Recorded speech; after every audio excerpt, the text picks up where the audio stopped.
We got our first look at Cable in Deadpool 2. Josh Brolin officially has a robot arm. He's got the glowing eye. I'm sold. I love this. So there were kind of a couple conversations about this. Obviously, he's got the what is it? The undercut, the sort of the Macklemore haircut. Yeah. Which I think it works in this case. His traditional haircut, or in the early years anyway, was this weird like faux hawk with a widow's peak. With like a male pattern baldness thing going on. I never really knew what they were doing with that. Yeah. But just, I mean, worth noting, Cable's had a bunch of different appearances over the years. I feel like this is a really good kind of realistic interpretation of what they've done over the years. Also, that gun is like, that's a wonderfully Rob Liefeld gun. Yeah. It looks like 8 different guns glued together, and it doesn't quite make sense. I saw some people saying it wasn't big enough, and it's like, well, I mean, it is. I mean, it's a really logic, big, awesome gun. By that logic, Josh Brolin's not big enough, and that dude is jacked. Yeah. But yeah, I wanted to talk about this for a second, just in terms of Cable's design. He's one of those interesting characters. I feel like when you think of Wolverine, you either think of the yellow costume or the brown costume. Maybe you think of the movie version with like the motorcycle suit or something. In Cable's instance, he had like the kind of the early Rob Liefeld look on the right here with the super huge shoulder pads, but he had a bunch of different interpretations. He had the more kind of X-Men type uniform. Yep.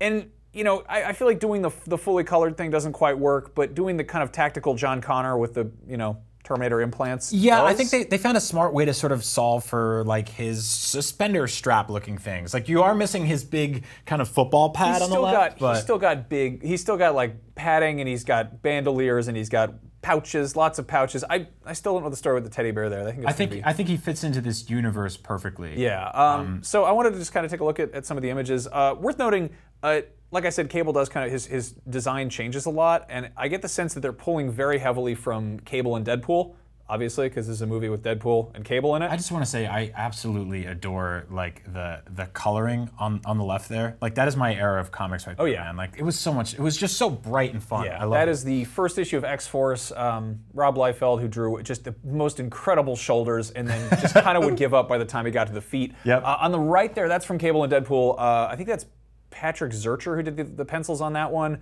That's a wonderful run. That is a fantastic comic series to jump onto. There's a few parts where it gets a little bit confusing if you haven't been keeping up with the original Deadpool line, or once it gets to like House of M, there's like kind of a forced crossover, which gets a little bit confusing, like comics tend to. But as far as like jumping into a comic and just picking it up, it's just a wonderful sort of buddy cop superhero romp.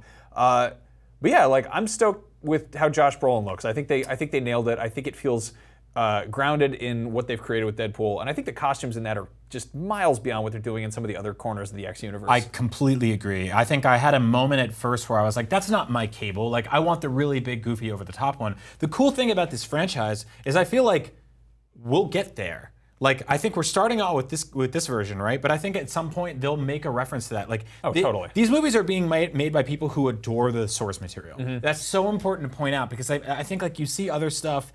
I'll be completely frank. Like, I don't think a lot of the X-Men movies are really made by hardcore X-Men fans anymore. I think they do a thing where they'll find a role that needs filling, and then they'll kind of like scrounge around for a character that can fill that role, and maybe the powers don't really line up. Worth noting, in Deadpool, the first one, Negasonic Teenage Warhead, her powers are entirely different. They kind of did the same thing there, but I feel like they got the kind of general like attitude of the character pretty right. Right. Like I mean, like also, they got Jubilee's costume right in the last X-Men movie, but they didn't do anything with that character. So I mean, if they had gotten Cable's costume right in this movie, but he was only in the movie for 4 seconds, then who cares? Yeah, I'm glad that they're actually taking their time. Another character we got to look at is Domino, who's kind of the ongoing.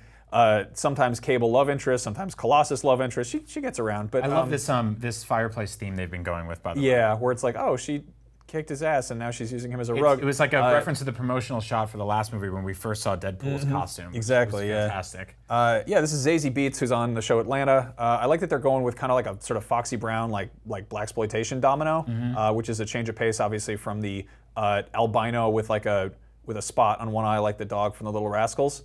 But yeah, she's had a bunch of different costumes. More recently, they've kind of settled on this sort of Trinity from the Matrix with, tactical implements vibe, a little bit different from the, whatever the hell that thing is that Liefeld was always doing. Pouches. No. In addition to pouches, there's also like the weird like the football helmet that lets your hair come out of it. Oh yeah, we don't have a name for that, do like we? 'Cause, Shatterstar had one of those too. David has one. Yeah. Yeah, it's like a boxing. What is? Yeah, it's like a sparring I guess mask. it's like a kickboxing thing. Yeah, like, like a lets your head breathe. Sparring mask.